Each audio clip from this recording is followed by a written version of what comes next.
Kadang-kadang kita semua rasa diri benar. Ada masalah di antara majelis jemaat, bukan langsung selesai, tunggu rapat. Nah, kok yang kita ketemu omong memang kenapa tunggu rapat? Di sini juga begitu. Ada majelis. Selesaikan sudah. Kau kuatkan di saat ku lemah, kau menopang di saat ku merasa gagal. Sebelum kita membaca dan merenungkan firman Tuhan, mari kita berdoa. Ya Allah yang Maha Kasih, terangilah hati kami melalui firman-Mu yang kudus. Hadirkanlah kiranya firman-Mu dan Roh-Mu di tengah-tengah persekutuan kami, sehingga kami mengerti kehendak Tuhan melalui firman yang hendak kami baca. Kiranya Roh-Mu yang kudus menguasai pelayan firman-Mu pada hari ini. Karuniakanlah kepadanya kemampuan dan kebijaksanaan sehingga dia sanggup menjadi penyalur berita firman-Mu. Kami mohon semuanya ini demi nama Yesus Kristus, Juru Selamat kami. Amin. Pembacaan kita yang pertama, Kejadian 6 ayat 9 sampai 22 diberi perikop riwayat Nuh. Inilah riwayat Nuh. Nuh adalah seorang yang benar dan tidak bercela di antara orang-orang sezamannya. Dan Nuh itu hidup bergaul dengan Allah. Nuh memperanakan 3 orang laki-laki, Sem, Ham, dan Yafet. Adapun bumi itu telah rusak di hadapan Allah dan penuh dengan kekerasan. Allah menilik bumi itu dan sungguhlah rusak benar, sebab semua manusia menjalankan hidup yang rusak di bumi. Berfirmanlah Allah kepada Nuh, Aku telah memutuskan untuk mengakhiri hidup segala makhluk, sebab bumi telah penuh dengan kekerasan oleh mereka. Jadi aku akan memusnahkan mereka bersama-sama dengan bumi. Buatlah bagimu sebuah bahtera dari kayu gofir. Bahtera itu harus kau buat berpetak-petak, dan harus kau tutup dengan pakal dari luar dan dari dalam. Beginilah engkau harus membuat bahtera itu: 300 hasta panjangnya, 50 hasta lebarnya, dan 30 hasta tingginya. Buatlah atap pada bahtera itu, dan selesaikanlah bahtera itu sampai sehasta dari atas, dan pasanglah pintunya pada lambungnya. Buatlah bahtera itu bertingkat bawah, tengah, dan atas. Sebab sesungguhnya aku akan mendatangkan air bah meliputi bumi dan memusnahkan segala yang hidup dan bernyawa di kolong langit. Segala yang ada di bumi akan mati binasa. Tetapi dengan engkau aku akan mengadakan perjanjianku, dan engkau akan masuk ke dalam bahtera itu, engkau bersama-sama dengan anak-anakmu, dan istrimu, dan istri anak-anakmu. Dan dari segala yang hidup, dari segala makhluk, dari semuanya haruslah engkau bawa satu pasang ke dalam bahtera itu, supaya terpelihara hidupnya bersama-sama dengan engkau. Jantan dan betina harus kau bawa. Dari segala jenis burung dan dari segala jenis hewan, dari segala jenis binatang melata di muka bumi, dari semuanya itu harus datang satu pasang kepadamu, supaya terpelihara hidupnya. Dan engkau, bawalah bagimu segala apa yang dapat dimakan. Kumpulkanlah itu padamu untuk menjadi makanan bagimu dan bagi mereka. Lalu Nuh melakukan semuanya itu, tepat seperti yang diperintahkan Allah kepadanya, demikianlah dilakukannya.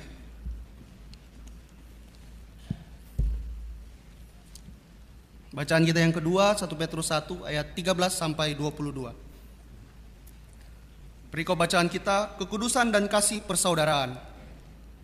Sebab itu, siapkanlah akal budimu, waspadalah dan letakkanlah pengharapanmu seluruhnya atas kasih karunia yang dianugerahkan kepadamu pada waktu penyataan Yesus Kristus. Hiduplah sebagai anak-anak yang taat dan jangan turuti hawa nafsu yang menguasai kamu pada waktu kebodohanmu. Tetapi hendaklah kamu menjadi kudus di dalam seluruh hidupmu sama seperti Dia yang kudus, yang telah memanggil kamu. Sebab ada tertulis, kuduslah kamu sebab aku kudus. Dan jika kamu menyebutnya Bapa, yaitu Dia yang tanpa memandang muka menghakimi semua orang menurut perbuatannya, maka hendaklah kamu hidup dalam ketakutan selama kamu menumpang di dunia ini. Sebab kamu tahu bahwa kamu telah ditebus dari cara hidupmu yang sia-sia, yang kamu warisi dari nenek moyangmu itu bukan dengan barang yang fana, bukan pula dengan perak atau emas, melainkan dengan darah yang mahal, yaitu darah Kristus yang sama seperti darah anak domba, yang tak bernoda dan tak bercacat. Ia telah dipilih sebelum dunia dijadikan. Tetapi karena kamu baru menyatakan dirinya pada zaman akhir, Oleh dialah kamu percaya kepada Allah, yang telah membangkitkan dia dari antara orang mati, dan yang telah memuliakannya, sehingga imanmu dan pengharapanmu tertuju kepada Allah. Karena kamu telah menyucikan dirimu oleh ketaatan kepada kebenaran, sehingga kamu dapat mengamalkan kasih persaudaraan yang tulus ikhlas. Hendaklah kamu bersungguh-sungguh saling mengasihi dengan segenap hatimu. Saudara-saudara, Tuhan Yesus berkata, yang berbahagia ialah mereka yang mendengarkan firman Allah dan yang memeliharanya. Maranatha. Maranatha, Maranatha, Maranatha.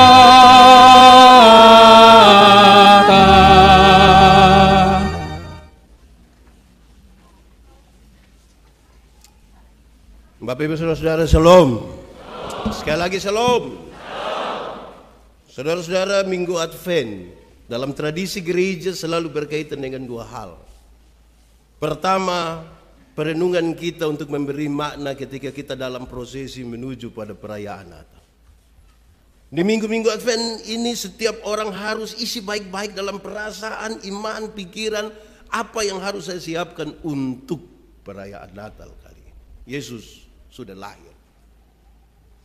Tetapi sekaligus di minggu Advent kita diarahkan untuk mempersiapkan diri berkaitan dengan kedatangan Yesus, yang kita tidak tahu kapan dia datang. Sehingga ini masa yang serius sekali bagi orang-orang percaya menanti kedatangan Yesus.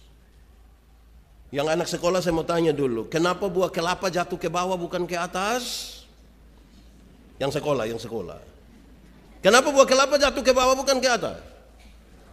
Karena ya gaya gravitasi. Jawaban itu benar kalau kita ikut ujian. Tapi jawaban lain ini lebih menggoda untuk kita melihat betapa besar kasih Tuhan. Kenapa buah kelapa jatuh ke bawah bukan ke atas?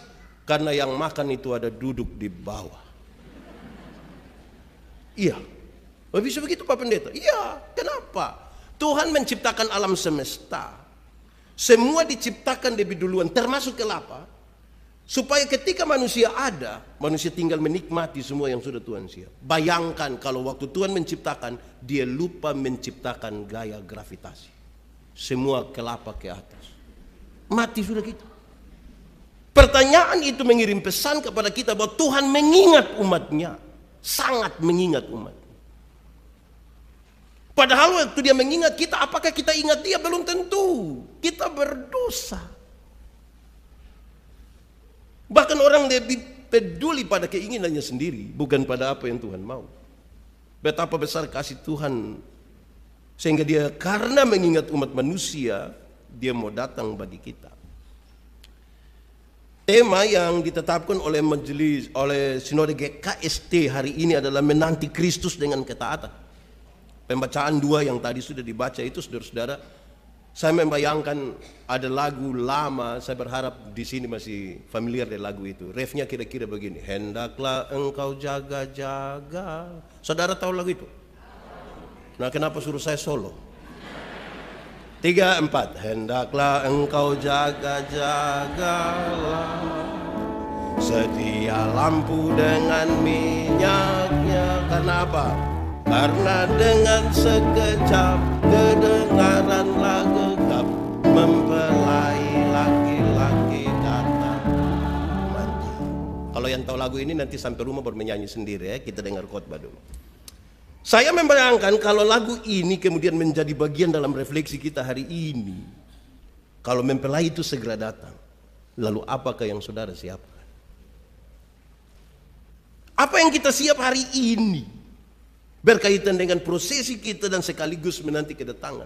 Pembacaan tadi mengajak kita, saudara-saudara, untuk merenungkan paling tidak ada 4 bagian yang menjadi bagian kita. Itulah minyak yang hari ini harus kita pakai dan kita siapkan. Yang paling pertama, saudara-saudara, ketika kita membaca teks di dalam Kejadian, berkali-kali saudara-saudara kita temukan bahwa manusia jahat sekali. Ternyata manusia sudah tidak baik di hadapan Tuhan, tapi Tuhan begitu luar biasa mengasihi. Walaupun kemudian dia menghancurkan ini mereka yang jahat, tapi orang-orang baik itu, mereka yang bersahabat akrab dengan Tuhan Allah, dipelihara. Lalu minyak seperti apa yang ingin saya sampaikan pada saudara hari ini? Saya mau kasih tahu saudara begini. Perjalanan bersama Tuhan adalah perjalanan untuk menemukan jawaban demi jawaban, bukan pertanyaan demi pertanyaan. Kalau saudara mengaku berjalan dengan Tuhan, berjalanlah untuk menemukan jawaban-jawaban, bukan pertanyaan. Masih banyak orang Kristen per hari ini lebih banyak bertanya dan bukan menemukan jawaban. Pak Pendeta, nanti kapan Tuhan datang? Tidak perlu tahu. Kalau ada hamba yang bekerja pada tuannya, Tuhan bilang begini, saya jalan dulu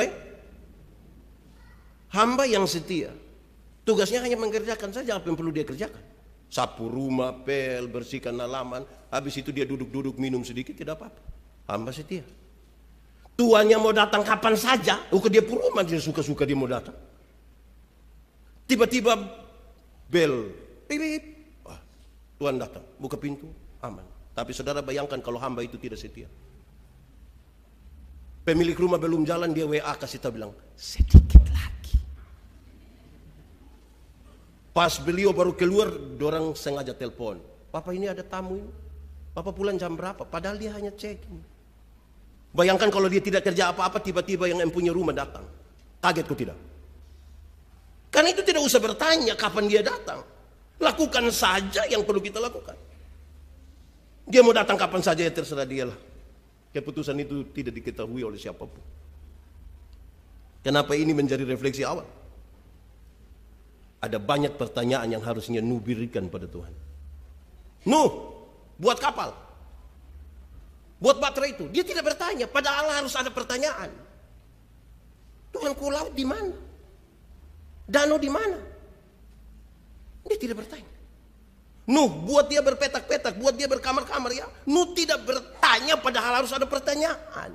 Kok kami hanya 4 kakak? Kenapa buat petak banyak-banyak? Nuh, buat dia bertingkat-tingkat, ada tingkat bawah, tengah, atas. Dia tidak bertanya, dia melakukan saja. Nanti ketika air bah itu datang, dia menemukan jawaban. Ternyata ini yang Tuhan maksudkan. Tugas dia hanya taat. Tugas dia hanya taat. Waktu air bah datang dia bilang, oh ini yang Tuhan maksud, saya menemukan jawaban. Waktu dia buat bertingkat-tingkat dia tidak tanya. Tapi ketika binatang-binatang itu mulai masuk, sapi masuk, ayam masuk, babi masuk, baru dia bilang, betul, ini ternyata harus bertingkat-tingkat. Bayangkan kalau di samping Nuh punya kamar itu langsung kandang babi. Betul kok tidak? Jadi dalam perjalanan itu bertemukan jawaban. Kenapa buat kamar-kamar? Dia buat saja. Nanti singa masuk, harimau, ular, lebah, baru dia bilang betul. Ini harus kamar-kamar. Bayangkan kalau Nuh satu kamar dengan lebah. Itu keluar datang dia subangka-bangka kan. Jadi perjalanan bersama Tuhan, perjalanan menemukan jawaban demi jawaban. Saya mau tanya saudara-saudara, sementara bertanya terlalu banyak apa? Ada orang ini bertanya di saya terlalu banyak. Saya berhenti bertanya dulu. Saya juga tidak tahu semua. Orang pintar mana yang bisa jawab semua? Saudara-saudara tahu, kepintaran itu selalu ada batas. Pintar itu ada batas. Betul ke tidak? Bodoh itu yang tidak ada batas. Dia meleleh saja begitu, dia mengalir saja itu. Iya, pintar itu selalu mengerucut ke satu hal. Saudara kalau sakit, mungkin di sini ada dokter izin. Saudara kalau sakit, saudara ke rumah sakit, kan pergi duluan di bagian umum. Waktu periksa-periksa kita, oh ini sakit telinga, Pak pergi ke sana, bagian telinga. Kita pergi sampai di telinga, oh ini telinga bagian kiri, Pak pergi ke telinga kiri. Sampai di telinga kiri dia bilang, oh ini genderang telinga, Pak pergi ke situ. Kepintaran makin mengerucut pada satu hal. Tidak akan ada orang memberi kepuasan untuk menjawab apapun pada saudara. Dalam kerisauan hati saudara. Tapi berjalanlah bersama Tuhan dan temukanlah jawaban demi jawaban seperti yang lu alami. Berbuah dari sebuah ketaatan. Amin. Saudara taat. Kenapa lihat saya? Manusia sering ditempatkan pada 3 kondisi. Pertama, manusia sering ditempatkan pada kondisi di mana dia mau, Tuhan juga mau. Pernah alami? Waktu kita mau sesuatu, Tuhan juga mau. Pernah alami? Saudara bersuka cita, saudara berbahagia kan? Kepingin bersaksi di mana-mana. Pak Pendeta, Tuhan itu terlalu baik, Pak Pendeta. Aduh, terlalu baik. Pada waktu kita mau dan Tuhan juga mau. Tapi ingat, ada kondisi kedua. Kondisi di mana kita mau, tapi Tuhan tidak mau. Pernah alami? Saudara mau, tapi Tuhan tidak mau. Pernah alami? Ada keluarga-keluarga baru yang sudah menikah, beberapa tahun tidak ada anak. Mereka rindu ada anak. Tidak dapat-dapat. Waktu kondisi di mana mereka mau dan Tuhan tidak mau, apa yang akan saudara pikirkan? Saudara kecewa dengan Tuhan kan? Saudara marah-marah. Saudara banding-banding. Tuhan, kenapa itu manusia? Pemalas gereja, tapi ya Tuhan kenapa dia? Kita marah dengan Tuhan. Kalau kita mau, tapi Tuhan tidak. Tapi kondisi ketiga ini, ada kondisi di mana Tuhan mau, tapi kita tidak mau. Pernah alami kok tidak kalau Tuhan mau kita tidak mau? Pernah alami kok tidak? Banyak. Contoh. Kalau kita sementara marah orang, saudara pernah marah orang kok tidak? Di sini ada orang yang saudara tidak suka? Ada kok tidak? Dia ada duduk di sini. Dia pakai baju warna apa coba? Saudara lagi benci dia karena dia menyakiti hati saudara. Ya kan, sakit hati. Saudara pernah sakit hati kah? Saya lihat ini memang banyak yang muka sakit hati ini. Saudara sakit hati dengan seseorang, lantas Tuhan bilang begini, hehehe, ampuni dia. Ini Tuhan mau suruh kita ampuni. Tapi kita lagi sementara marah. Berani ampuni? Kondisi itu membuat kita tertekan sekali. Saudara bayangkan kalau ada satu orang kita tidak suka, terus dia tiap hari duduk di kita pemuka begini. Itu macam kayak listrik padam, AC mati semua itu. Gitu. Iya. Makanya saudara-saudara, ketaatan kepada apa yang menjadi perintah Tuhan itu yang akan menolong kita melewati 3 kondisi ini. Kondisi di mana kita mau, Tuhan mau. Kita mau, Tuhan tidak mau. Dan ketika Tuhan mau tapi kita tidak mau. Kata kuncinya satu. Apa itu? Ketaatan. Tugas Anda melakukan. Dalam tata ibadah kita disebutkan tadi. Aku ini hamba Tuhan. Jadilah kepadaku seperti yang Tuhan. Nah, ini hamba Tuhan semua. Harusnya hari ini saudara berkata, saya juga hamba Tuhan. Tuhan, jadi. Banyak kali kita tidak begitu, saudara. Kami di Kupang itu ada orang yang sedikit-sedikit dia bilang, saya kalau kiri betul Pak. Nanti bor kanan lagi. Saya kalau baik itu lebih baik dari malaikat Pak. Tapi kalau saya sudah marah, itu Lucifer juga kalah. Ini manusia tidak jelas ini. Pernah dengar itu kalimat? Atau sendiri omong? Kondisi tidak taat, ya taat saja. Dalam banyak bagian tuh bapak-bapak tuh kadang-kadang dengan gaya sekali. Saya kalau sudah AA. Saya kalau sudah BB. Yang AB itu anak TK. Di sini ada TK. Coba pagi-pagi lewat kalau mereka sekolah. Mereka kan hafal huruf A, B, BA dibaca ba. Jadi kalau sebentar pulang papa bilang, saya kalau sudah AA. Tanya beliau, TK di jangan. Itu tanya kita tambah masalah nanti. Ketaatan. Saudara tahu, peristiwa Nuh dimulai dari kejahatan manusia. Yang sudah benar-benar merasa Tuhan tidak ada lagi. Sekehendak hatinya dia mau melakukan apa saja. Bahkan terang-terangan. Saudara tahu per hari ini dosa itu apa? Dosa itu mulai dibungkus kecil-kecil supaya kita bilang begini. Kalau tidak ketahuan itu belum dosa. Jadi seolah-olah dosa itu kalau ketahuan. Diam-diam. Padahal anak sekolah minggu ajar kita lagu yang sederhana. Hati-hati gunakan Hati-hati gunakan tanganmu. Karena apa? Karena Bapa di sorga. Hati-hati gunakan. Amin kok. Nah itu. Pulang menyanyi itu lagu, sebut dari ujung kaki sampai ujung kepala. Supaya kita tahu bahwa kita butuh hati-hati di situ. Amin. Saudara-saudara, betapa seriusnya itu. Karena itu Tuhan Yesus juru selamat itu dalam ketaatannya kita kepadanya. Tuhan itu bukan sekedar jalan, tapi dia sekaligus menjadi tujuan. Dia bukan sekedar jalan, tetapi sekaligus menjadi apa? Kalau dia sekedar jalan, saudara datang ke Immanuel, saudara kan ikut jalan kan? Waktu saudara sudah masuk di sini, itu jalan masih penting bagi saudara. Dia sekaligus menjadi tujuan. Jadi di mana kita tinggal, dia Tuhan itu ada sama-sama dengan kita. Terjagalah hidup kita. Saya pakai contoh. Rumah tangga itu kalau bertengkar. Di sini rumah tangga pernah bertengkar? Pernah kok? Terus-terus? Oh tidak ya? Tiap hari saja. Rumah tangga itu kalau bertengkar, jangankan Tuhan, pendeta sampai saja tiba-tiba mereka damai. Istri suami sementara bertengkar, tiba-tiba pendeta bilang salam. Dorang dua langsung baik. Salam Bapak, aduh salam Bapak, aduh mari. Aduh sayang, mari ini, aduh salam. Itu baru pendeta. Apalagi kalau Tuhan ada tinggal bersama-sama di dalam rumahnya. Setiap kali suami mau tampar istri,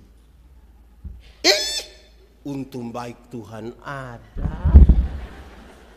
Kalau tidak, itu pentingnya Tuhan ada dengan kita. Untung baik Tuhan.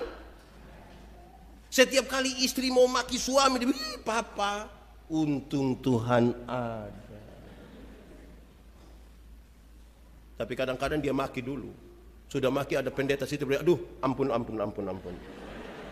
Ini hanya di mulut Bapak, di hati tidak. Omong kosong sudah. Alkitab bilang apa yang keluar dari mulutmu itu gambaran dari. Di sini ada yang biasa maki? Ada? Ada kok tidak? Ibu-ibu atau bapak-bapak? Jangan makilah. Maki untuk apa? Saya suka kasih pengertian begini. Maki ialah mengeluarkan barang-barang yang tidak perlu dikeluarkan. Itu barang don diam-diam di situ, omong dia untuk apa? Kalau ada anak kecil, dia maki tanpa kita setuju, kita masih bisa terima kan, dia belum mengerti kan. Anak kecil itu kalau dia mandi habis, dia punya papa mama, punya tamu ada, biar dia tidak pakai apa-apa, dia bisa keluar, dia jalan-jalan begini, tidak ada masalah kan. Kan dia belum mengerti. Tapi coba dia punya bapak, coba mandi habis terus ibu-ibu ada latihan lagu, baru beliau keluar ya. Hai besti, wah itu bisa jadi masalah. Taat saja. Manusia itu sangat rindu untuk hidup sebebas-bebasnya. Bahkan sepertinya kalau Tuhan baik itu kalau ikut dia punya mau. Orang yang baik itu kalau ikut dia punya mau. Saya mengalami sejumlah hal. Berkhotbah ketika orang tidak suka, dia akan protes. Dia akan cari gitu, Pak kenapa gini? Tapi saya suka tanya, Anda mengerti? Iya, mengerti cukup. Karena yang akan merubah saudara bukan saya. Tuhan merubah saudara. Kalau manusia paksa rubah manusia, yang terjadi hanya sebuah kemunafikan. Di Palu ini di Immanuel ada kok tidak istri-istri yang larang suami merokok? Ada? Ya. Papa tidak boleh merokok. Memang beliau tidak merokok di rumah. Waktu keluar gas atau rem? Oh tahu ya gas. Nanti pulang 200 meter dekat rumah, beliau langsung terus cuci tangan. Papa kenapa begitu? Virus sekarang nih mama tidak kelihatan. Munafik. Tuhan rubah, bukan kita yang rubah. Amin. Karena itu saudara, saya kira tema ini serius. Menanti Kristus dalam ketaatan. Tugas kita tuh taat saja. Taat saja, lakukan saja yang Tuhan perintahkan. Itu cukup. Tapi yang kedua, saudara, kalau kita baca di bagian tadi dia kasih tahu. Pertama Petrus dia mulai dari begini, waspadalah. Minyak yang kedua itu saya sebut sebagai kewaspadaan. Waspadalah. Bang Napi bilang waspadalah, waspadalah. Kejahatan timbul bukan karena ada niat pelaku saja, tapi juga karena ada waspada. Waspadalah itu berarti berhati-hatilah kamu. Berjaga-jagalah. Kalau mau bicara sesuatu pikir duluan baru bicara. Jangan ngomong habis baru Berhati-hati. Lukas pasal 12 Tuhan ajar murid-murid. Dia bilang begini, waspadalah. Berhati-hatilah. Dia kasih tahu terhadap apa? Terhadap kemunafikan orang Farisi. Saya suka itu kalimat kecil. Terhadap kemunafikan orang Farisi, kenapa? Karena mereka yang disebut Farisi paham terhadap apa yang disampaikan di dalam kitab suci. Mereka pengajar yang luar biasa. Tuhan bilang waspadalah. Kalau orang tidak tahu dan kemudian dia melakukan kesalahan, mungkin masih bisa diterima, mungkin. Tapi ini yang tahu baru dengan sengaja dia melakukan itu. Waspadalah. Karena itu orang yang pura-pura baik biasanya lebih jahat daripada orang jahat. Karena dalam kebaikannya dia merancangkan kejahatan dan kehancuran. Tuhan akan datang segera, karena itu waspadalah. Minyak itu harus selalu tersedia di dalam lampu kita. Tuhan harus menemukan saya dan saudara dalam kedatangannya ketika kita sementara berdoa dan menanti Tuhan. Tuhan datang tidak boleh menemukan kita sementara TikTok. Kalau Tuhan datang, anak-anak Tuhan sementara bilang begini, puji Tuhan. Bayangkan kalau Tuhan datang pasti bilang, woi bahaya. Waspadalah. Berhati-hatilah. Berjaga-jagalah. Ulang. Hendaklah engkau jaga-jaga. Sedia lampu dengan minyaknya. Karena dengan sekejap kedengaranlah gegap mempelai laki. Waspadalah. Paling tidak kita waspadalah. Kalau kita sudah, ya sekarang kita tidak bisa omong orang tua akan mati duluan, belum tentu juga. Kadang-kadang yang sakit orang lain, yang mati orang lain. Kadang-kadang yang tua masih baik-baik, yang muda sudah. Jadi waspadalah. Jaga diri. Kalau tidak, saudara-saudara, kalau orang tidak waspada, dia akan kedapatan sementara tidak menyiapkan apa-apa bagi kedatangan Tuhan. Saudara, Tuhan butuh hati yang terbuka. Ada satu waktu, satu keluarga bikin lomba selama 1 tahun. Lomba itu sederhana, yaitu lomba membuat palungan. Anggota keluarga semua ikut, papa, mama, anak-anak ikut lomba membuat palungan. Itu palungan itu terbuat berisi jerami. Siapa yang melakukan satu perbuatan baik, dia boleh ambil satu jerami taruh di dia punya palungan. Dia bangun pagi langsung berdoa, baik atau tidak? Baik, boleh ambil satu taruh. Bangun pagi lihat keluarga, lihat papa mama, shalom papa mama, baik atau tidak? Baik, ambil satu taruh di situ. Dia lihat ibu lagi sementara cuci pakaian, dia punya, mama saya cepur, baik atau tidak? Ambil satu taruh. Tapi waktu dia taruh tangan dalam saku, ada 20.000 dia isi sendiri di sini, baik atau tidak? Kalau tidak baik dia harus ambil dari dalam palungan itu kasih keluar. Ini lomba sampai 24 malam Desember. Tuhan Yesus datang. Tuhan Yesus masuk. Terus orang tunggu kira-kira Tuhan mau tidur di palungan yang mana. Semua was-was. Tapi Tuhan duduk saja. Terus kepala keluarga tanya, Tuhan, kami ini kan ada buat lomba. Dia cerita sedikit, terus dia bilang, kira-kira Tuhan mau tidur di yang mana? Mana yang menang Tuhan? Tuhan Yesus jawab bilang begini, saya akan tinggal di dalam rumah ini. Saya tidak akan memilih satu palungan pun di antaranya. Saya mau tinggal di rumah ini. Kok kenapa? Saya mau tinggal di sini karena semenjak kamu berusaha untuk membuat palungan ini, yang marah-marah dalam rumah sudah tidak ada. Yang malas-malas sudah tidak ada. Yang makan langsung makan baru sadar, belum berdoa, itu sudah tidak ada.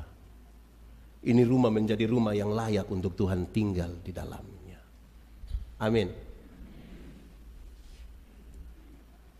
Karena itu saudara-saudara, waspadalah. Kalau tidak kita akan kelihatan munafik. Betapa tidak eloknya orang-orang Kristen itu kalau munafik. Saya mengajar ilmu berkhotbah, orang tanya saya, pendeta, yuk khotbah yang baik itu yang bagaimana? Saya lupa maksud. Khotbah yang baik itu tulis atau tidak tulis, berapi-api atau berair-air. Saya bilang khotbah yang baik bukan soal tulis atau tidak tulis, bukan soal berapi-api atau berair-air. Khotbah yang baik ialah omong bagaimana, buat begitu. Jangan omong lain, buat di sini ada apa? Karena ada orang yang bukan sekedar omong lain buat lain. Ada yang bahkan pikir lain, omong lain, buat lain. Hasilnya kelainan. Jadi kalau saudara ketemu orang kelainan itu kan tidak sinkron semua. Beda-beda. Saudara kalau mau tahu kami pendeta-pendeta, penatua, diaken ini baik atau tidak, jangan tunggu waktu kami pimpin ibadah kelompok. Itu baik semua. Tapi coba tinggal dengan dia di rumah. 2 minggu saja. Saudara akan temukan asli. Asli kok tidak? Asli. Kadang-kadang kita ini lebih banyak di pencitraan.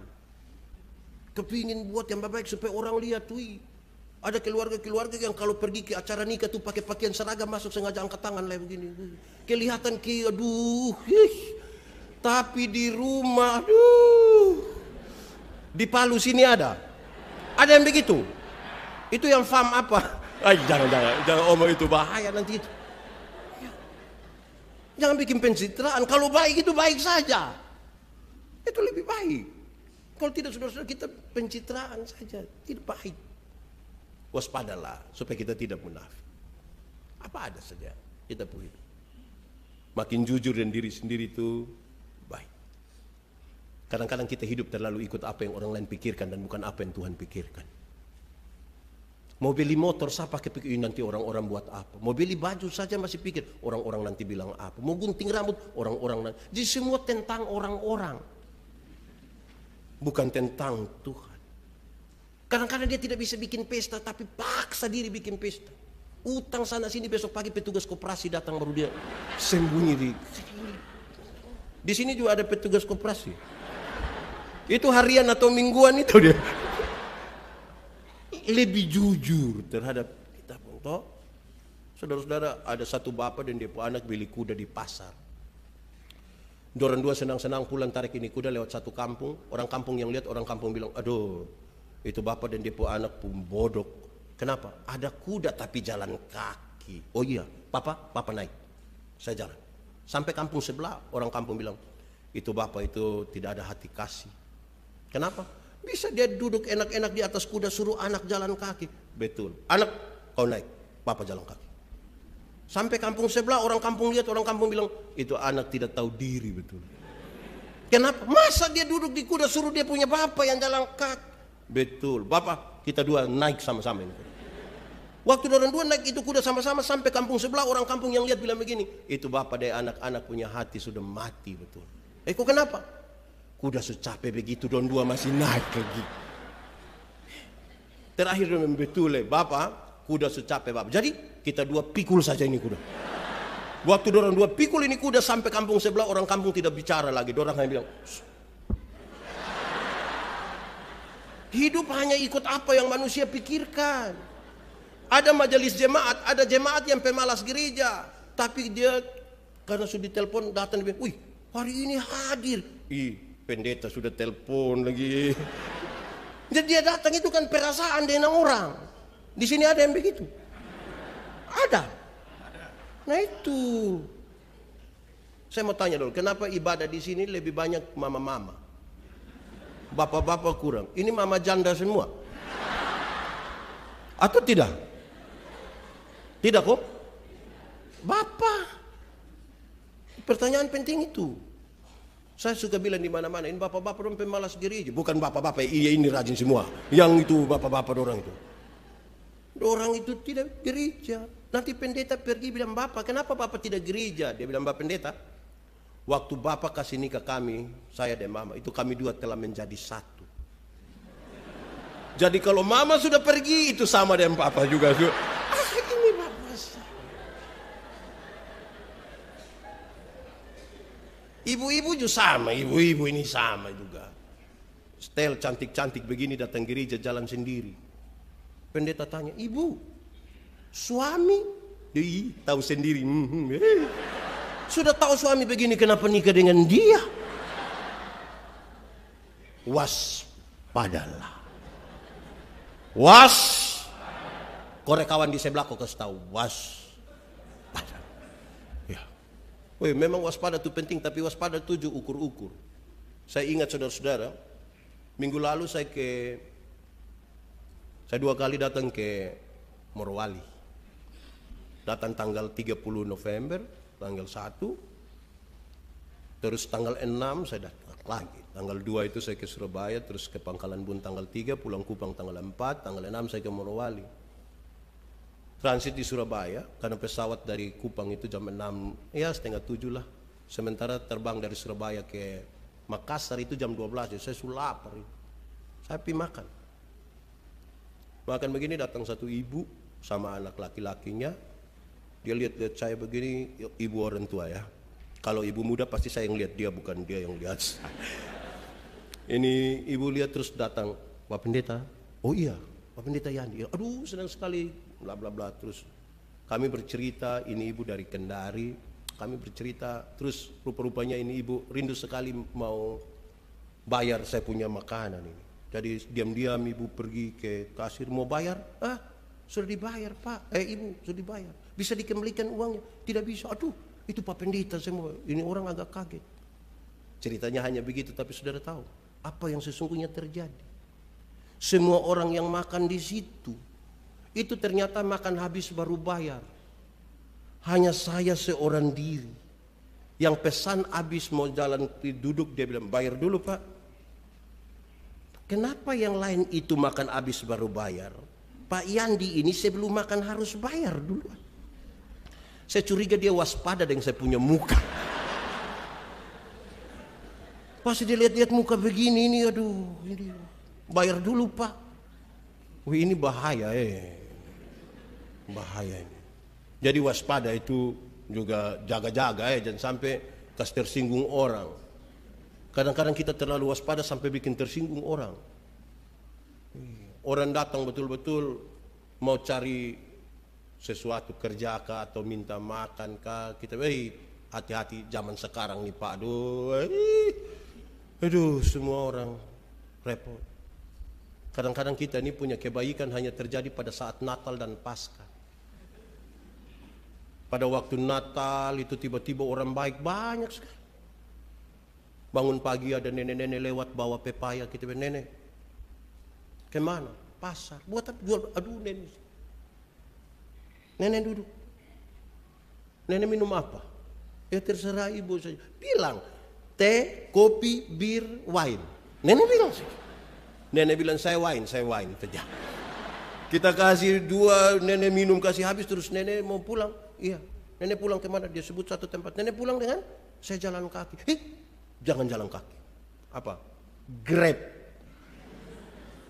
Grab datang ambil nenek bawa pulang. 3 hari kemudian itu nenek datang kembali. Papa yang lihat, papa bilang, Mama. Ya, Mama. Kenapa? Lupa nenek sudah datang lah itu. Ini nenek dari mana? Memang ini nenek ini suka bikin kacau kita pun keluarga. Di sini ada nenek-nenek begitu juga. Ada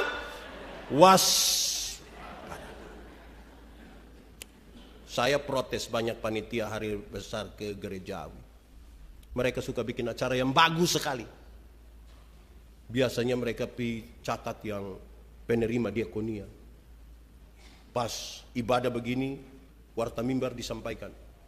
Bagi para penerima diakonia supaya bersabar sebentar. Setelah ibadah ini. Yang sehat-sehat semua sudah pulang, tinggal yang sakit-sakit. Baru dorang mulai panggil satu-satu. Nenek Manobe. Nenek Manobe kan sakit, dia jalan begini datang. Dorang ambil diakonia kasih. Kan nenek setengah mati. Terus nenek kita foto dulu, nenek kita foto dulu. Saya mau tanya kita dulu. Panitia, kira-kira kalau antar langsung ke rumah bisa atau tidak? Antar ke rumah bisa atau tidak? Bisa ya? Kalau misalnya untuk kepentingan dokumentasi fotonya di rumah bisa atau tidak? Lalu kenapa panggil saya pun nenek datang sini? Saya pun nenek ada masalah, saudara tanggung jawab. Waspada. Kadang-kadang yang kita melakukan baik saja. Waspada. Saudara butuh waspada. Di dunia ini kita buat baik saja, orang bisa omong kita. Di gereja, di kantor, ketika ada majelis mau rajin, ada pegawai mau rajin sedikit. Saya baru bilang, banyak yang urus ini negara. Tidak usah bikin diri inti lah. Waspadalah. Kadang-kadang yang bikin lemah kita ini kita pun teman. Itu baru kedua, masih dua. Tidak apa-apa kok. Tidak, kalau saudara marah juga saya memang harus dua baru. Ketiga, menjaga kekudusan. Hendaklah kamu kudus karena Tuhan adalah kudus. Waktu bicara tentang kekudusan, dia bicara tentang relasi pribadi dengan Tuhan. Kenapa orang harus kudus? Jawabannya karena Tuhan yang kita sembah adalah Tuhan yang kudus. Ingat, yang kudus tidak dapat bersatu dengan yang tidak kudus. Yang gelap tidak dapat bersatu dengan yang terang. Tanggalkanlah kasutmu, sebab tempat di mana engkau berdiri itu adalah kudus. Di hadapan manusia, kita dapat seolah-olah menjadi kudus. Terlalu gampang bagi seorang pendeta menjadi kudus di hadapan saudara-saudara. Terlalu gampang. Tapi siapakah saya ketika tidak ada satu pasang mata pun melihat saya? Siapakah saya? Kekudusan urusan di sini. Di mana Tuhan tahu betul siapa kita. Kudus. Kudus itu menjadi sesuatu yang paling tinggi dalam perjalanan hidup orang-orang percaya karena di situ kesatuan dengan Tuhan. Ada orang bisa beraktivitas rohani dengan sangat banyak, kelihatan rohani, dia menyanyi lagu rohani, aksesoris rohani banyak, pelayanan banyak sekali, tapi belum tentu dia bersatu dengan Tuhan. Karena soal apa? Kekudusan. Saudara, di sini terang, di luar gelap. Orang di gelap bisa lihat kita di terang? Bisa? Apakah kita di terang bisa lihat orang di gelap? Tapi kenapa seringkali orang-orang yang sudah di terang kembali ke kegelapan? Itu pertanyaan serius. Kepada remaja GKST Klasis Palu, bicara tentang kekudusan bulan apa? Bulan Oktober kawin? Bulan Oktober ketika saya datang. Saya kasih tahu, orang yang tinggal di tempat terang dan dia pulang ke gelap itu seringkali terjadi karena dia suka begini, dia suka begini. Itu apa itu? Itu apa itu? Intip. Bahasa Kupang bilang malui. Di sini bilang intip. Di sini ada yang suka intip-intip. Ada yang suka intip-intip di sini. Nah itu. Ini hari tanggal 11 Desember. 20 hari lagi kita 31. Biasa gereja 31 tuh di daerah kami biasa jam 6 sore, setengah 7 malam. Kita datang. Teduh sekali dan bayangan-bayangan masa lalu itu mau kita lepaskan. Kita masuk gereja diiringi lagu apa? Instrumen lagu teng teng Tang tang tang tang tang tang tang tang tang tang tang tang tang. Terus ada yang baca puisi. Tidak terasa. Saya dalam hati, lu tidak rasa. Ini 365 hari ini. Rasa kok tidak? Nah kenapa bilang tidak rasa? Terus bla bla bla dia omong, terus dia bilang begini. Mari kita tulis catatan-catatan dosa kita. Biar dia berlalu bersama-sama dengan perginya tahun lama. Tahun baru.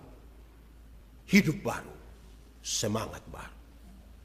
Yang sudah pegang kertas, mari kita tulis catatan. Wih, kita mulai tulis. Ada yang 5, ada 10. Pakai menangis. Dia bungkus rapi-rapi. Keluar juga tidak langsung bakar. Pakai prosesi menyanyi. Mampirlah dengar doa. Ini 31 Desember ini. Masuk minggu kedua bulan Februari dia gila ulang. Bahkan lebih parah dari tahun lalu. Di sini ada yang begitu. Bapak-bapak atau ibu-ibu? Majelis atau jemaat? Majelis jemaat. Jadi saudara-saudara, karena kita tidak menyerahkan diri kita utuh kepada kekudusan, kita suka. Memang mata ini, hati-hati Pak. Ada teori bilang, laki-laki melihat perempuan, tapi perempuan melihat perempuan. Kami bapak-bapak, kami laki-laki, kami suami-suami ini kalau duduk sama-sama tiba-tiba seorang perempuan cantik lewat, masuk begitu, itu serempak kami punya kepala akan begini. Tapi kalau istri ada di situ dan lihat akan jadi masalah, itu perempuan cantik lewat, kami punya kepala tetap saja begini. Hanya mata yang pindah. Tapi perempuan melihat perempuan. Ibu-ibu, nona-nona kalau duduk sama-sama ada laki-laki ganteng masuk, mereka biasa-biasa, standar saja, tidak histeris. Tapi jangan coba-coba yang masuk itu ibu-ibu. Rok agak pendek, tas agak besar, sepatu agak tinggi. Itu lihat ibu-ibu punya siku dan bibir. Untuk kasih tahu kawan di sebelah dia pakai siku bilang. Yang sebelah lihat dia pakai bibir bilang. Kadang-kadang 3, 1, 2. Di sini ada. Ada juga. Dia ada di sini. Biasa pakai baju warna. Jadi kadang-kadang kita mau dengar khotbah pun gara-gara itu. Kita langsung memang ini waspada dan jaga kekudusan ini penting sekali. Amin kok. Amin Jadi saudara-saudara, mari kita jaga itu Sudah terakhir, sudah keempat. Saya ingin sampaikan kepada kita saudara-saudara, keempat minyak kita supaya kita jaga-jaga Tuhan datang. Minyak keempat adalah peliharalah kasih persaudaraan. Amin kok? Keluarga-keluarga di sini aman-aman? Suami istri aman? Kakak adik aman? Ipar-ipar aman? Kenapa makin menurun?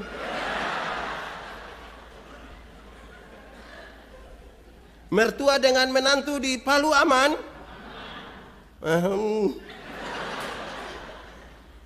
Ya, peliharalah kasih persaudaraan. Bagaimana relasinya? Saya kasih tahu saudara. Dalam kekudusan tadi, semakin dekat seseorang dengan Tuhan, makin dekat dia dengan saudara-saudara.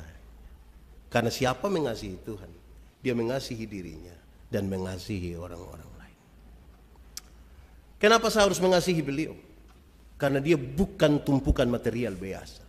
Pada dirinya ada gambar dan rupa Allah. Jadi kalau saya mengasihi seseorang, karena pada dirinya ada gambar dan rupa Allah. Dia bukan material biasa. Baik terhadap orang baik yang melakukan yang baik pada kita, maupun mereka yang jahat. Kenapa? Karena dia juga bagian dari apa yang Tuhan ciptakan bagi kita. Seberapa serius kayak ini saudara? Terlalu serius. Jarang sekali kita bertengkar dengan orang-orang yang tidak kita kenal. Kita lebih banyak bertengkar dengan orang-orang yang kita kenal. Saya bilang kepada banyak suami, saya bilang suami, Anda mungkin bertengkar dengan teman kantor, tapi jangan coba-coba bertengkar dengan istri. Engkau tertekan 5-6 kali lipat. Teman kantor habis kerja kantor atau di kantor saudara bisa fokus pada pekerjaan saudara, tidak usah pergi ke dia punya ruangan, jam istirahat masing-masing Anda aman. Tapi coba kalau kita bertengkar dengan istri, kita tidur, bangun, dia di sebelah, belum sisir rambut lagi. Kita ke dapur, ada dia di sana. Ke ruang tengah, ada juga dia. Ke ruang tamu, dia punya foto paling besar baru lihat gitu. Wih, itu kalau kita tidak jaga hati, kan itu peliharalah kasih. Kita akan lebih banyak berurusan dengan orang-orang yang di sekitar kita. Tadi malam dengan kelompok 15, saya bilang begini, Mazmur 133. Sungguh alangkah baik dan indahnya jika orang hidup rukun bersama. Mazmur 133 itu saya suka sekali baca ayat pertama dan bagian terakhir dari Mazmur itu. Sungguh alangkah baik dan indahnya jika orang hidup rukun bersama. Kenapa? Sebab kesanalah Tuhan perintahkan berkat. Jadi kalau kita pelihara kasih persaudaraan yang baik, ada berkat atau tidak? Ada. Kasih persaudaraan rusak, berkat ada atau tidak? Tidak. Karena ketika saudara ingin memberi, saudara hanya akan memberi kepada mereka yang saudara kasih. Kalau saudara tidak mengasihinya, betapa hati saudara tidak rela untuk itu. Mazmur 133 itu ada legenda di baliknya. Legenda adalah cerita yang latar belakangnya kita tidak tahu, itu tidak apa-apa. Tapi pesan-pesan moralnya perlu kita pakai. Legenda itu bilang begini.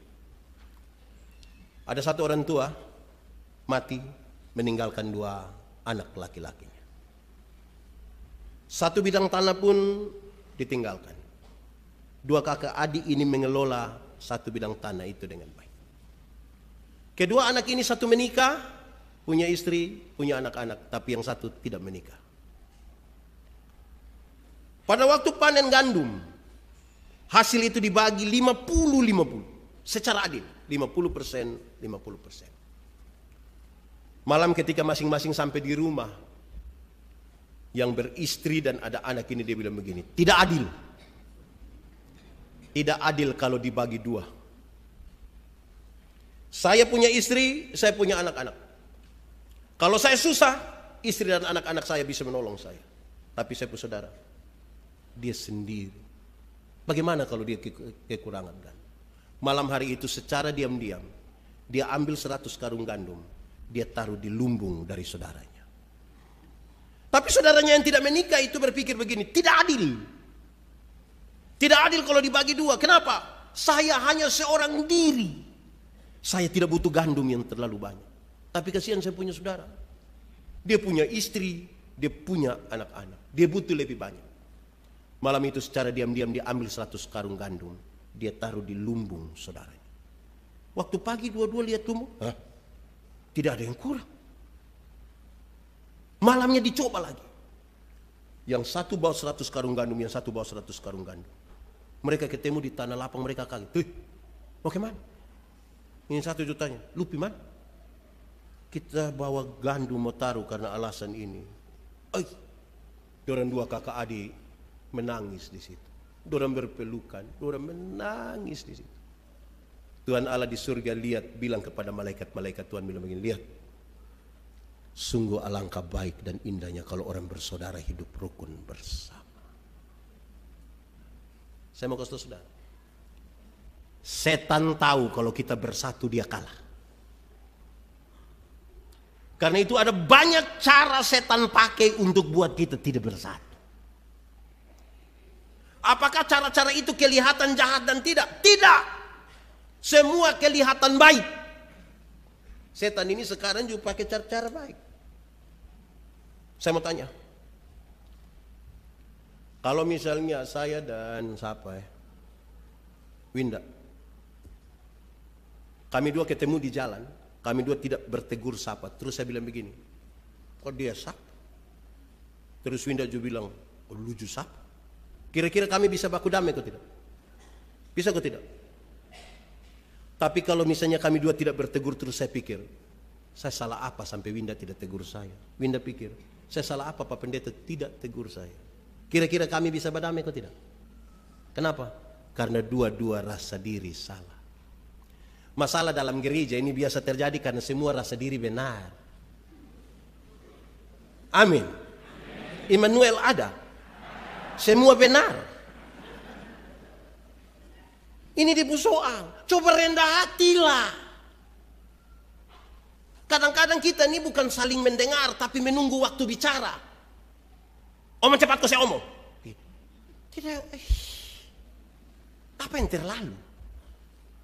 Bapak tahan diri sedikit. Supaya kadang-kadang kita semua rasa diri benar. Ada masalah di antara majelis jemaat, bukan langsung selesai. Tunggu rapat. Nah kok yang kita ketemu omong memang kenapa tunggu rapat? Di sini juga begitu. Ada majelis.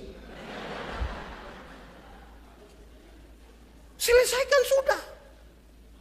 Saudara-saudara, kadang-kadang kita duduk sama-sama seragam pakai baju hitam stola ungu. Baju kita seragam, hati kita berbeda. Kita mulai ada benih kehancuran. Saudara bayangkan, di rumah misalnya kami bapak-bapak. Kami omong kami bapak, saya biar ibu-ibu senang sedikit. Bapak-bapak kami di rumah kan kami omong, istri anak-anak harus dengar. Pak Pendeta Yandi kalau dia bilang, saya kalau A. Keluarga sebelah juga. Kalau suami omong semua dengar. Keluarga B, C, D, E, F. Bayangkan, kami yang di rumah kami omong harus didengar ini, kami 10-10 ini yang rapat. Yang terbiasa di rumah kami omong orang harus dengar, dan 10-10 ini yang duduk rapat. Menurut saudara ada kerusuhan kok tidak? Karena kami terbiasa di kami rumah harus didengar. Lantas dia pikir gereja ini dia rumah. Sampai banting kursi, banting meja. Saya keluar saja kalau begini. Hai Bapak. Biasa. Ingat Bapak sudah lanjut usia. Tidak usah darah tinggi lah. Ini gereja. Bikin baik itu yang susah. Jadi mari kita rame-rame bertolong-tolonglah kamu untuk berbuat baik. Kalau bikin jahat itu gampang. Saya tinggal ambil ini lemparin ibu, kami sudah masalah sudah itu. Jadi mari kita buat baik. Amin kok. Saudara-saudara, kadang-kadang saya bangun gereja di kampung sana. Peraturan saya kasih keluar terlalu banyak. Salah satu peraturan yang saya sebut, saya bilang begini, ingat, berani kita bangun gereja dan kamu berkelahi, stop pembangunan, stop. Nanti kapan saya pindah baru bangun? Kenapa begitu Pak Pendeta? Stop. Untuk apa kita mau berkelahi pakai bikin panitia? Panitia pembangunan gereja, isinya berkelahi. Stop, mau berkelahi gampang-gampang, saya tidak usah pakai panitia, pakai perhadapan lagi. Oh, karena itu saya bilang begini, penegasan. Biasa kita masalah itu karena ibu-ibu yang disuruh masak di dapur. Mereka bukannya masak di dapur, tapi komentar cor beton di muka. Nah itu kita bermasalah. Coba masing-masing urus saja di pun kerja. Tidak usah kepo dengan orang lain pun pekerjaan. Di sini ada yang biasa batas ibu ada. Ibu-ibu kok bapak-bapak. Jangan begitu. Kita mesti satu hati. Amin kok. Iya satu hati. Yang orang jualan motor saya pakai kata satu hati. Masa gereja main dua hati? Orang yang main dua hati tidak akan tenang dalam hidupnya. Orang tua dulu bilang begini. Di satu waktu yang sama kamu buru rusa 2 ekor sekaligus, dua-dua tidak dapat. Harus satu. Masak super mie cepat kok lama? Lama kok cepat? Cepat kok lama? Lama kok cepat? Teorinya cepat. Kalau tidak segera satu hati sepakat, dia jadi lama. Kalau saya bilang saya punya istri, Ma, saya mau makan super mie. Terus ibu lari ke dapur 2-3 menit, dia pulang dia tanya, Pa, mie goreng kah mie kuah? Saya bilang mie kuah sayang, mie kuah. Ibu ke belakang 2-3 menit dia datang tanya lagi, kuah banyak atau sedikit? Kuah banyak Mama. Ibu ke belakang 2-3 menit dia datang tanya, pakai telur kah tidak? Mama taruh saja. Ibu ke belakang 2-3 menit dia datang tanya lagi, pakai sayur kok tidak? Mama, lama-lama kita tidak makan. Kita hanya baku tanya. Bagi seorang perempuan dewasa umur 28 tahun belum menikah, ada 2 laki-laki suka dengan dia, yang harus dia lakukan adalah ambil keputusan. Tidak bisa tiap malam dia hanya bilang, ini kan. Waduh, lama-lama tidak jadi. Jadi kita butuh satu. Amin kok. Butuh bersatu. Untuk apa kita tidur di satu tempat tidur yang sama tapi dengan mimpi-mimpi yang beda? Lebih baik kita tidur di tempat tidur yang berbeda tapi dengan mimpi-mimpi yang sama. Enak gitu kan. Saya ulang habis itu bikin status sudah. Untuk apa kita tidur satu tempat tidur yang sama tapi dengan mimpi-mimpi yang berbeda? Lebih baik kita tidur di tempat tidur yang berbeda tapi dengan mimpi-mimpi yang sama. Kalau satu orang bermimpi itu hanya mimpi, tapi kalau kita semua bermimpi yang sama itu kenyataan. Bangun mimpi bersama. Untuk mimpi bersama orang butuh kerendahan hati. Tidak bisa paksa diri, tidak bisa egois, tidak bisa kita kasih naik kita pun diri. Kita mau didengar tapi tidak mau mendengar orang, tidak bisa. Saya bicara di mana-mana tentang pengelolaan perbedaan. Saya bilang begini, kelola itu perbedaan harus seperti kita makan kolak. Tahu kolak? Pernah makan kolak? Kolak terdiri dari ubi, pisang, santan, gula. Sudah jadi dia pun nama? Kolak. Setelah dia jadi kolak kita makan pisang, masih rasa dia pun pisang kok tidak? Masih, tapi ada cita rasa baru yang ditambahkan sebagai bagian dari sebuah kebersamaan. Tidak ada upaya untuk saling menghilangkan. Kita bisa bergabung bersama-sama.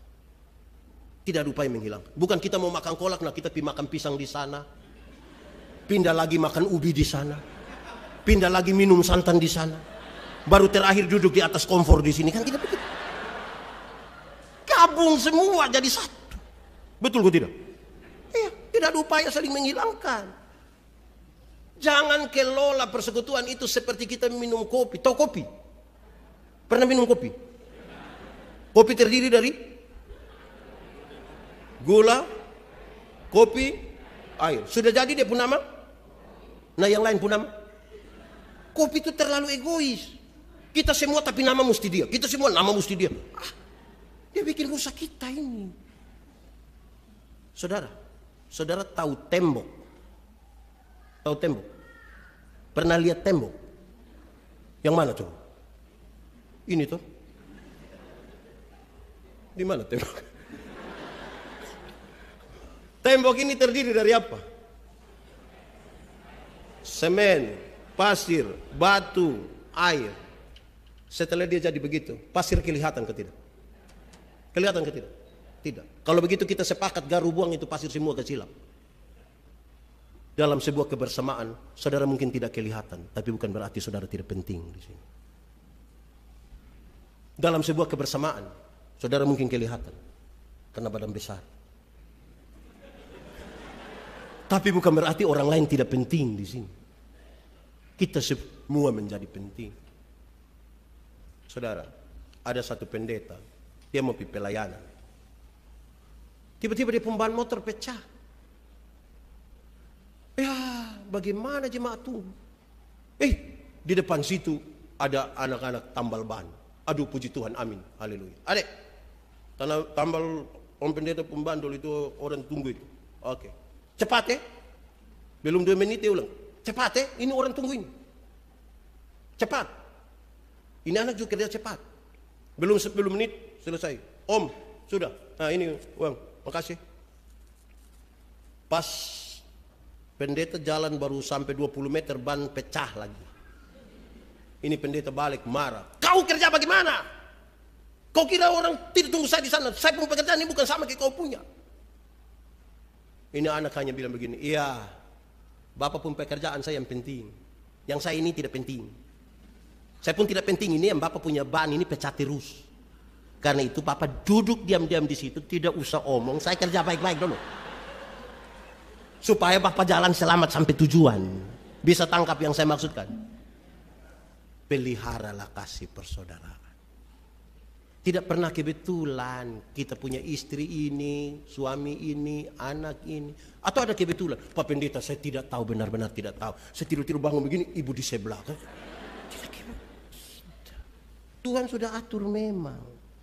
Karena itu peliharalah. Pelihara itu berarti rawat, urus. Apalagi kita manusia ini kan mut-mutan begitu toh. Pas kita agak baik itu datang di gereja tuh punya ceria. Halo salam semua, apa kabar? Cantik-cantik, aduh luar biasa. Itu ada baik. Tapi mungkin karena efek vaksin atau apa misalnya. Kita datang tiba-tiba, ibu kok tidak seceria kemarin? Kenapa lu tanya-tanya? Nah, ini sudah jadi masalah. Jadi memang kita berjumpa dengan orang lain ini mesti hati luas. Amin kok. Merendah, mengampuni. Kadang-kadang kita bisa melayani pendeta dan pendeta ini juga bisa baku marah. Mungkin bukan di GKST ya ampun. Ini di sana. Majelis-majelis juga bisa bertengkar. Dong masalah tanah sedikit di luar, dong mau datang di pemilihan majelis, gitu pusing. Jemaat juga satu kelompok tapi hati tidak satu. Bagaimana kita membangun tempat di mana Tuhan datang bagi kita? Mau cari jiwa di tengah-tengah ladang gandum yang luas hanya dengan satu cara. Kalau ada anak-anak kecil hilang di tengah-tengah ladang gandum, yang harus dilakukan adalah kita semua bergandengan tangan sejauh mungkin terus kita jalan bersama-sama. Pasti jiwa kita dapat. Ingat, pekabaran Injil mendapat jiwa hanya bisa dibangun melalui sebuah persahabatan, tidak dengan perdebatan. Saya tidak bilang bahwa berdebat tidak penting, saya tidak bilang begitu tapi jangan sampai perdebatan kita memicu kita menjadi terluka satu dari lain dan kemudian kita tidak mampu untuk mengampuni. Masing-masing kita butuh kenal diri. Selamat merayakan hari raya Minggu-Minggu Advent. Tuhan